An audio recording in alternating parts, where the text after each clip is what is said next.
Allahu Allahu Allahu Allah. SATV, channel kita semua.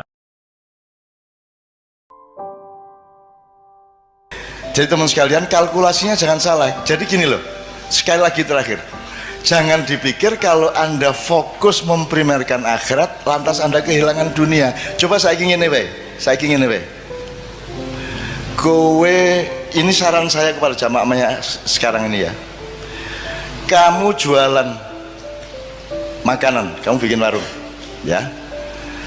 Fokus kamu itu apa yang kamu senangi untuk kamu jual, atau apakah yang akan disenangi pembelimu? Gue nuruti karepmu apa nuruti karepe sing tuku? Berarti kamu melayani mereka, bukan melayani seleramu sendiri, betul enggak? Betul ya?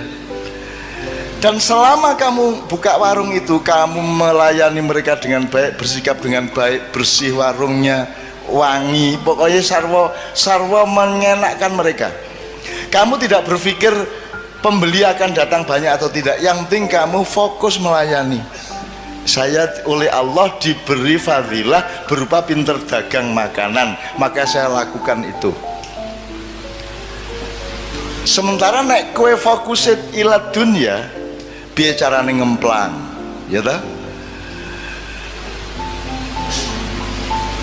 Tuku teh nek ning warung ki wis diudak, wis diracikke. Nek nang McDonald kan kuwi mung disuguhi cangkir karo banyu panas, terus teh seleke lepeke njur kuwi kon ngene dhewe. Sehingga Kartolo pelawak Surabaya ku mangkel. Diancuk aku tuku iki. Tuku dikon gawe dhewe iki apa iki gitu. Tuh makin modern makin pelit, Mas.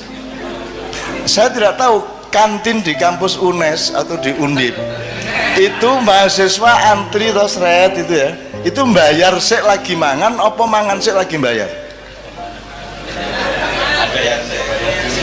Kalau bayar dulu berarti peradaban kita anjlok seanjlok-anjloknya, berarti manusia saling tidak percaya secara sangat serius satu sama lain. Saya dulu pernah menulis di salah satu buku Silit Sang Kiai, yaitu Mbah Wongso. Mbah Wongso itu kalau malam pokoknya mulai barisak dia wis lungguh ning pojok Wiro Brajan kae ya.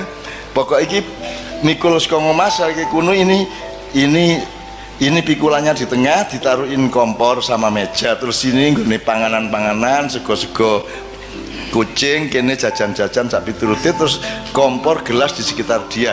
Jadi dia semalaman duduk di situ, tidak bisa berdiri. Terus nanti jam 10 bengi kan dia wis ngantuk, wong wis tuwa. Dadi engko dhek teh kalih Pak, nggih. Terus dhek ngeracik uruk-uruk ngantuk. Terus engko tangi meneh. Terus ngesoki panas iki, banyu panas umep kae disoki sret. Tengah-tengah ngesoki mengantuk, Mas.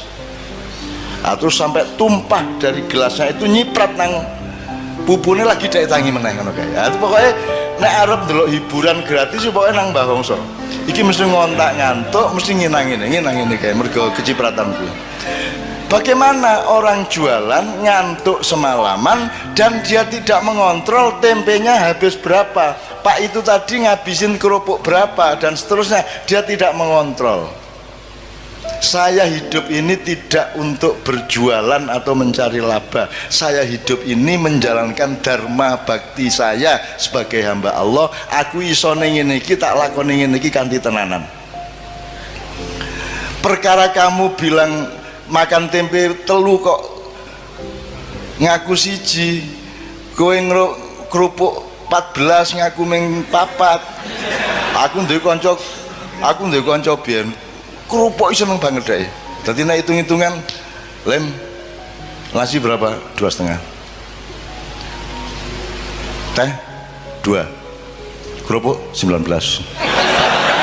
Wakai mangan kerupuk.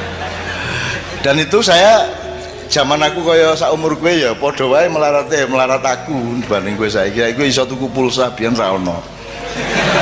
Jadi ada namanya warung Gua Hirok di Jogja itu. Kita sebut yang menyebut Gua Hirok itu saya mergo ning nggon cedak beteng kae ono sak kluwekan niku dodol tahu guling. Apa tahu guling? Ya tahu guling. semacam tahu lontong kalau Jawa Timur.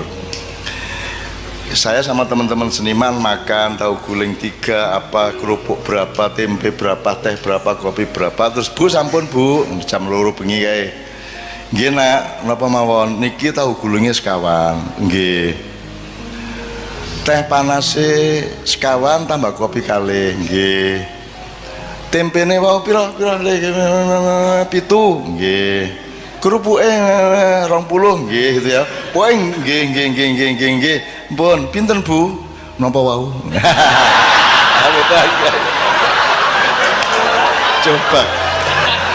Coba indahnya hidup itu coba. Wah, itu saya ingat sampai sekarang ya Allah, indahnya coba. Leku diri ngitung gue ya. Pinten Bu? Napa wau? Aduh ngitung meneh kadang-kadang. Coba itu belajar apa ya? Belajar bagaimana kesabaran itu menjadi nikmat bagimu. Bagaimana kearifan itu menjadi nikmat bagimu. Sekarang ini kan ada dikotomis. Kalau kesabaran berarti tidak enak, betul loh?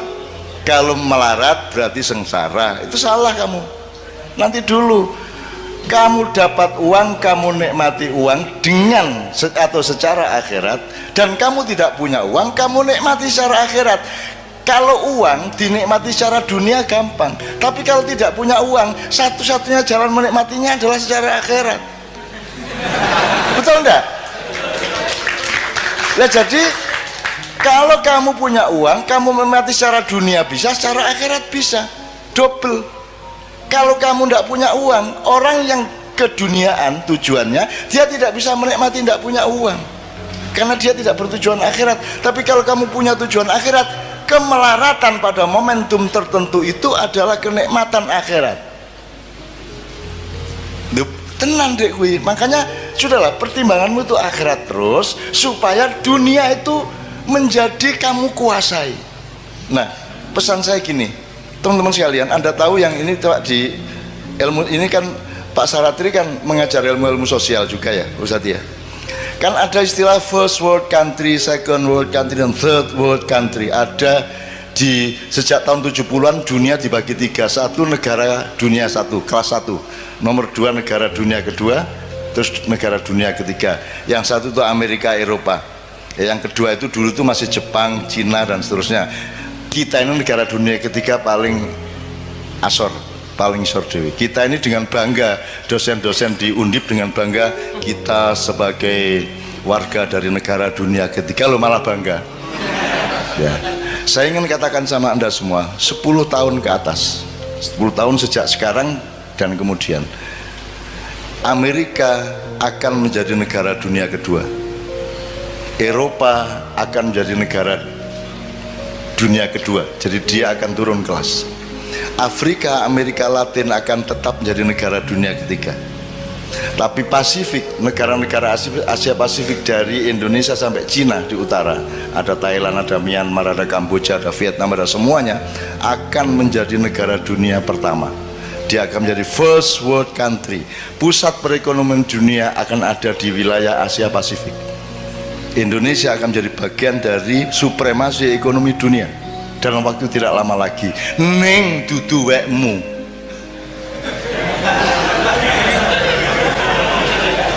Weke Cina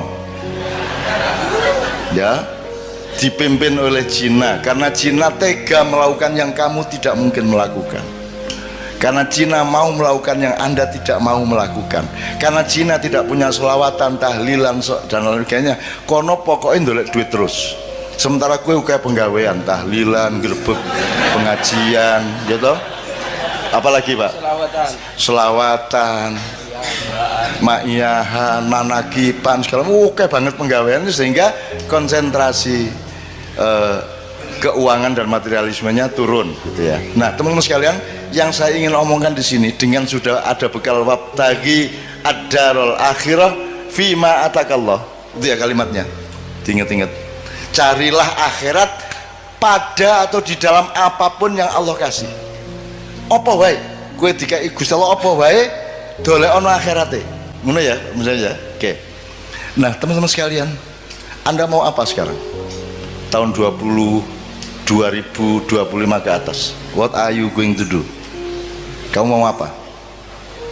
Gue harus jadi cleaning service, gue harus jadi satpam, gue harus jadi tukang demo bayaran, gue harus jadi apa?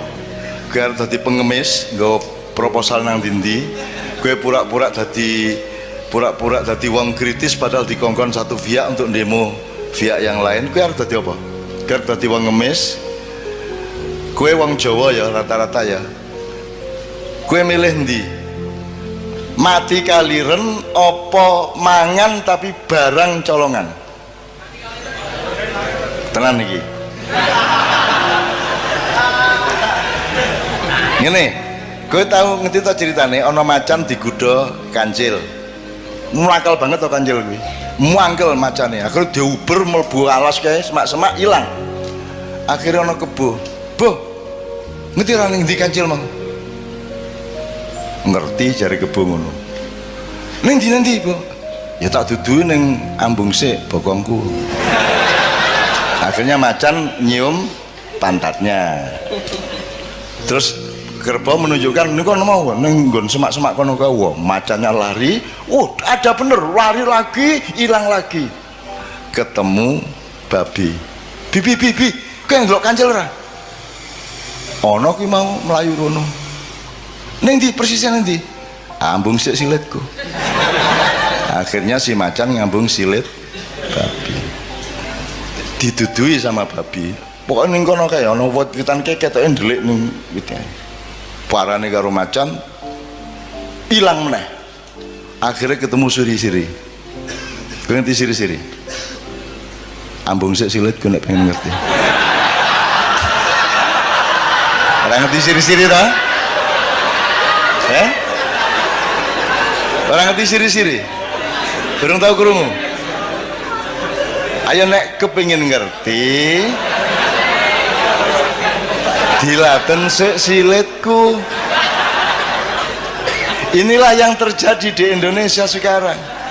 Bukan hanya terpaksa, bahkan orang melamar untuk ngambung silit. Ya ra?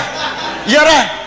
Saiki ki ning Indonesia sarjana wong pinter-pinter wong ampuh-ampuh royoan mbuh universitas iki universitas iku royoan untuk ngelamar ndilat silit ben urip.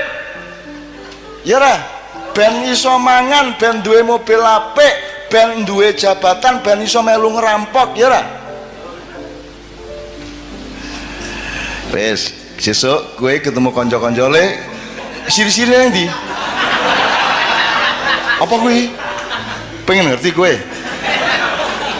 Terus langsung kok bukanya ini.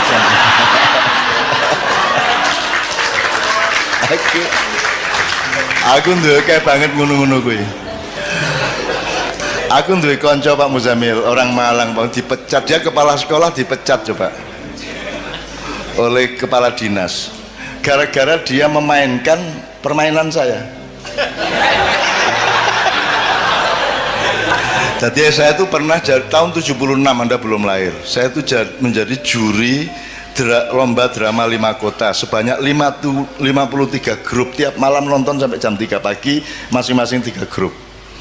Itu 3 minggu penuh saya tiap malam ngelembur nonton tuh. Lah kesel ta Mas, susah aku lah ya iseng-iseng gak hiburan. Jadi kira-kira minggu kedua aku bilang panitia ini saya mau ngomong serius ini. Saya tadi kan capek, saya pulang ke Jombang dari Surabaya, saya nemu pistol. Ini kan bahaya ini. Tapi ini gimana baiknya? Pistol ini saya apakan? Loh, yuk pistolnya. Saya ini tolong dicari dulu, saya apakan ini? Apa saya serahkan polisi, tentara, atau tolong diantar saya nggak mau bawa pistol kemana-mana. Itu. Wah, akhirnya mereka rapat Mas, panitia, terus takonang kodim, takonang Kapolres segala macam. Wah, pokoknya sampai sore mereka belum bisa jawab. Menjelang maghrib mereka datang. Cak, ini sudah kita cari jalan. Pokoknya nanti petugas-petugas itu akan rombongan ke sini untuk ngambil pistolnya. Dit ya, tenan ya. Kowe gelem tak kandhani pistole. Ya. Ini aja rame-rame ya. Aja sapa ngerti ya. Terus tasku tak jupuk ning jero tas ngene iki. Ngadep rono sik, ngadep rono sik. Terus tak jupuk ngene iki. Aku nggambar pistol cilik ning ngene iki. Nganggo pulpen iki lho. Iki pistol bajingan asu. Seneng aku urip ora duwe ngono-ngono gak ngopo kowe iki ya. Kono do ngapusi wong kono. Oke, jadi fatwa saya terakhir, kalau ini boleh disebut fatwa ya, anjuran untuk anak-anakku ya. Anda akan menghadapi dunia yang sangat serius di mana Indonesia akan ikut moncer. Pertanian akan maju tapi bukan milik petani. Petaninya tidak ada yang petani tapi buruh tani. Pemiliknya adalah konglomerat. Semua gedung yang tinggi hanya 1-5% yang bukan milik asing. Semua mesin materialisme, mesin kapitalisme semua milik mereka. Sekarang teman-teman sekalian, Anda mau apa? Mau bunuh mereka? Mau berontak? Kalau sekarang saya mengajak Anda memberontak, harap tahu dua hal. Satu, kalau kita sekarang melakukan perombakan besar-besaran ke Indonesia seperti 1998 ya, sekarang yang terjadi adalah perang horizontal. Rakyat akan bentur sendiri antara kelompok A dengan kelompok B di kalangan umat Islam sendiri, betul enggak? Nah, jadi tidak mungkin saya lakukan itu. Nomor dua, andaikan saya melakukan perombakan atas Indonesia, aku orang ngejak kowe wis angel-angel maknyahan tetap melarat ke ngene, mosok tajak revolusi. Nek jen aku arep ngono kuwi, aku nek di perintah karo Allah tak tandangane dhewe. 98 aku tandang dhewe. Aku ngunggahke Gus Dur dhewe. Dengan memastikan kemenangan Gus Dur karena dipilih oleh P3 dan Golkar, dan saya yang menempuh langsung ke Akbar Tanjung maupun ke Hamzahas pada waktu itu, dan seterusnya. Bahkan saya juga evakuasi Gus Dur begitu dipecat oleh Pak Amin Rais, Pak Amin Rois, Gus Dur nyebutnya Rois, dan seterusnya lah. Artinya saya tidak melihat bahwa saya perlu membawa Anda untuk perjuangan dunia. Ngapa Indonesia tidak diurus nganggo wong akeh kaya ngono? Ngopo cukup aku nang Jakarta, tak suntik gulune, tak untir set wis tadi. Kalau Allah mengizinkan, syukur Allah memerintahkan. Tapi kalau tidak, saya tidak akan lakukan apapun. Yang saya lakukan adalah menyampaikan cahaya Allah kepada anak-anakku yang semakin hari semakin banyak, yang umurnya antara 20 tahun sampai paling banyak, paling tinggi 40 tahun, yang akan menjadi pemimpin mulai 2025 ke atas. Gue engko dadi pemimpin kabeh. Ning pesenku, Anda berdaulat kepada diri Anda sendiri dulu. Anda usah ngurusin kedaulatan di luar dirimu. Wong kamu sendiri belum berdaulat. Berdaulat artinya apa? Kamu berdaulat terhadap imanmu. Kowe kudu ngerti ngopo kok beriman. Kalau kamu beriman berarti ya, kamu harus bisa menjalankan kehidupan yang membuatmu aman di hadapan Allah. Gitu loh sih. Karena produknya iman adalah aman. Jadi iman diterjemahkan secara akal pikiran, secara ilmu, secara kebudayaan, secara ekonomi, secara profesional, diterjemahkan imannya dengan membuat sesuatu yang membuatmu aman di depan Allah. Itu beriman. Jadi berdaulat terhadap iman Anda, berdaulat terhadap ilmu Anda, berdaulat terhadap perilaku budaya Anda, berdaulat terhadap keluarga Anda. Kalau Anda sendiri belum berdaulat atas pikiranmu sendiri, gue isi taklid, isi jare kae, gue orang duwe kedaulatan nang awakmu dhewe, kamu belum bisa menjadi pemimpin bahkan terhadap dirimu sendiri. Maka sekarang anak-anakku sekalian, kamu cari dirimu itu siapa. Tuhan tuh nyuruh kamu jadi apa, caranya gimana, lah kamu senengnya apa, lah kamu bakatmu apa, gitu loh. Kalau Anda mengandalkan sekolah dan kurikulum, mereka tuh tidak peduli sama bakatmu. Kurikulum itu podo, kabeh diperlakukan sebagai kambing, padahal ono kijang, ono sapi, ono ayo kambing ki wedhus. Padahal ada kambing, ada wedhus, ono kowe ya.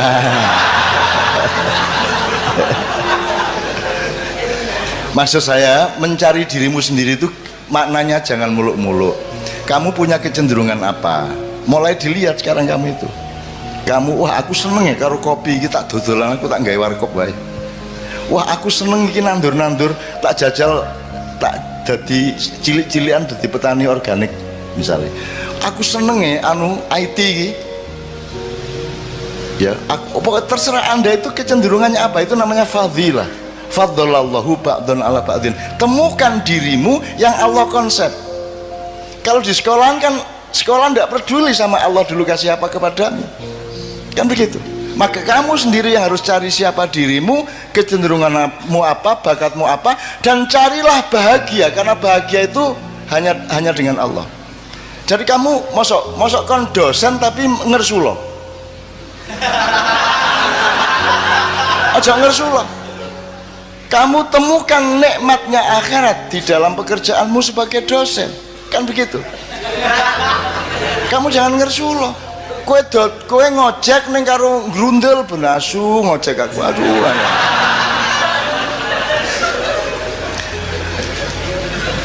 Teman-teman sekalian, kemarin saya diceritai oleh Sabrang, di Jepang itu ada orang yang 40 tahun lebih itu dia kerjaannya melipat-lipat kertas origami itu loh.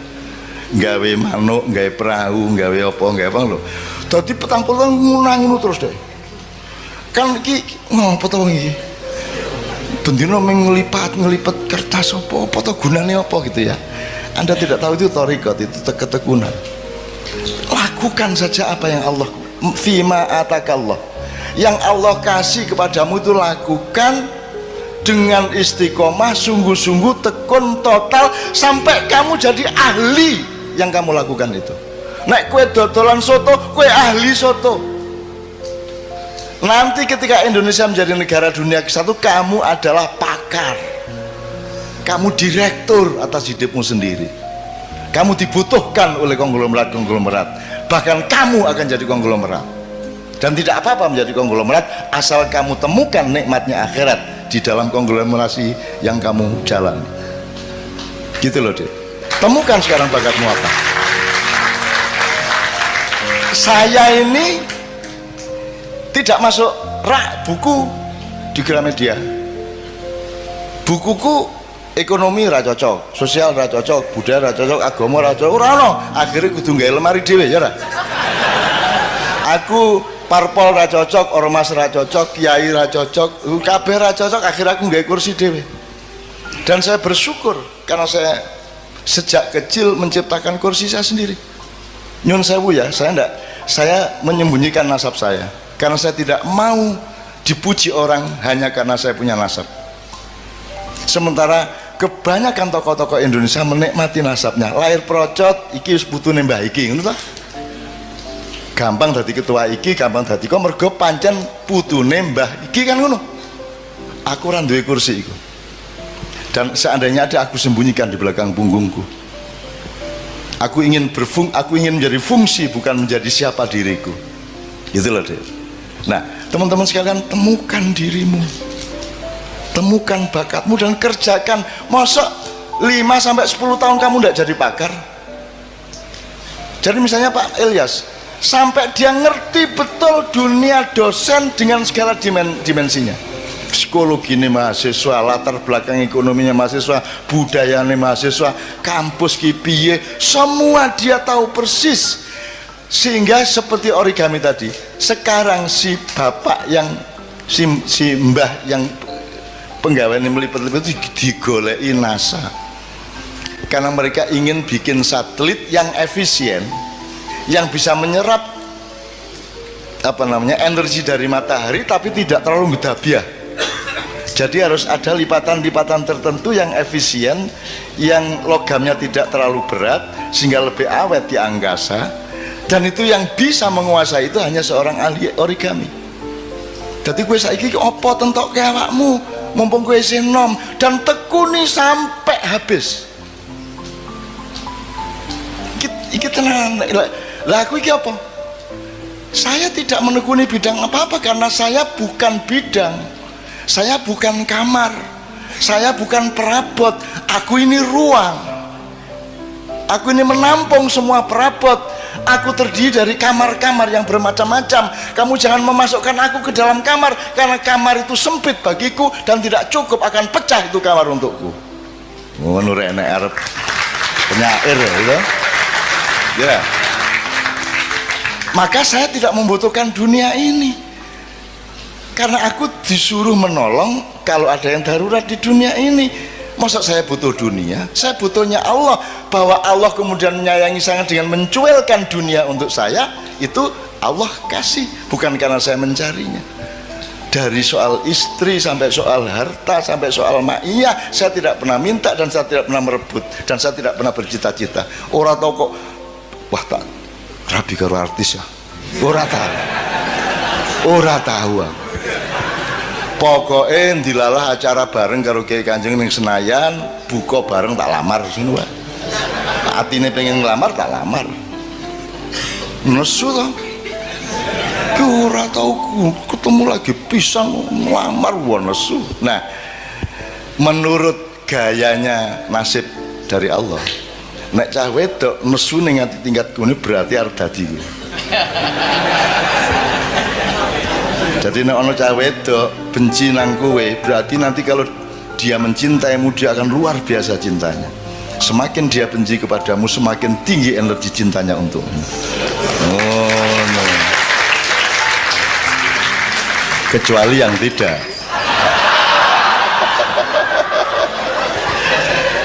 Ini yang terakhir jelas ya Mas ya.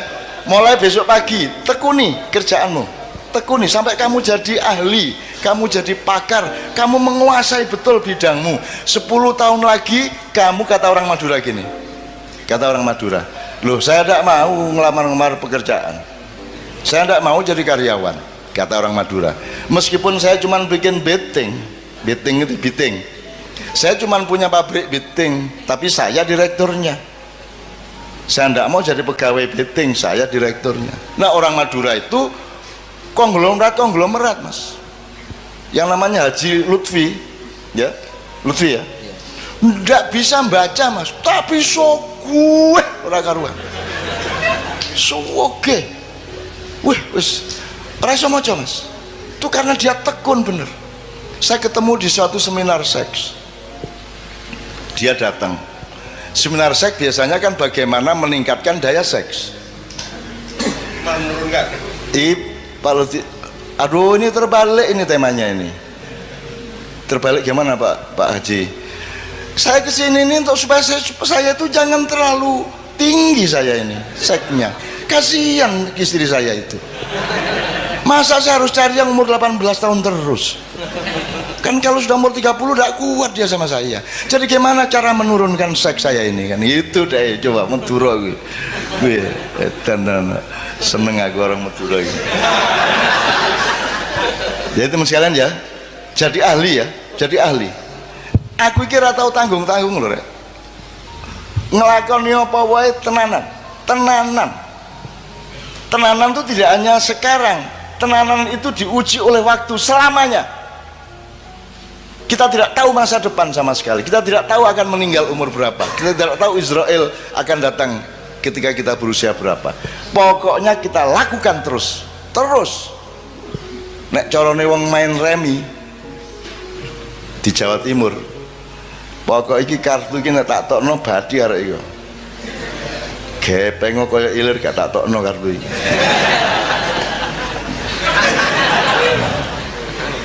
Nek saiki gampang kompromi to Mas. Gampang kompromi. Kemarin PDIP, terus mencalonkan diri PKB, terus mari ngono ganti meneh Nasdem, kan gitu. Pokoknya apa yang dia badi, karena dia tidak punya dirinya sendiri, dia tidak punya keistimewaan, dia tidak punya fadilah yang dikasih Allah kepada dia. Nah temukan fadilah dari Allah kepada masing-masing, maka kamu sudah dijamin oleh Allah bahwa akan aku lebihkan kebunmu asal engkau mencari aku dalam hidupmu.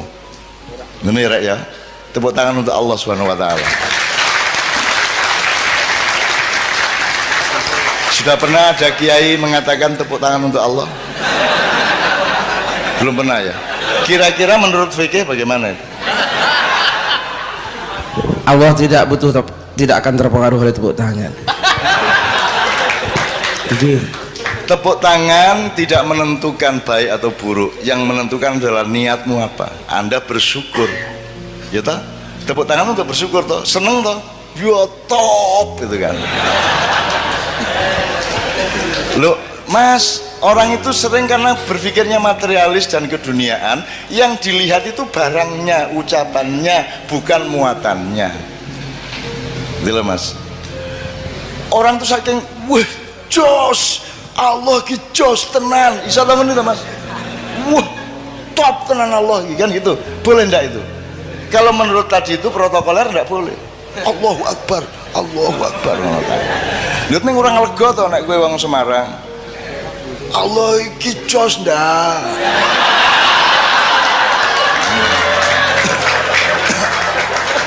Teman kita Mas Hamim Ahmad dari Gresik, adiknya disunat.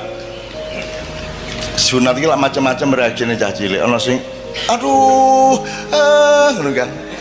Iki adiknya Hamimnya ya kurang ajar kaya ngono kae. Disunatnya, "Anak!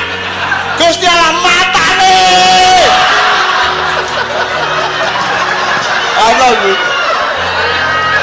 Ana kuwi. Ya Gusti Allah di mata-matakno lho.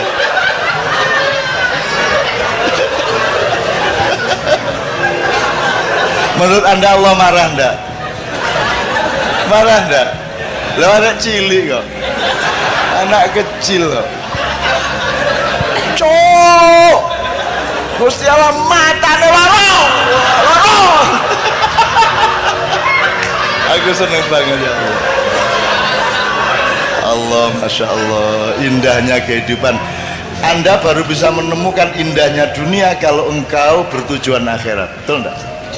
Kalau tujuanmu dunia menjadi remeh, tidak bisa kamu nikmati. Kalau engkau menemukan betapa indahnya ciptaan Allah ini, dunia menjadi indah dan tidak tergantung jumlahnya. Kamu punya uang 50.000 indah, punya uang 1 juta indah, punya uang 10.000 indah. Kalau kamu melihat Allah dan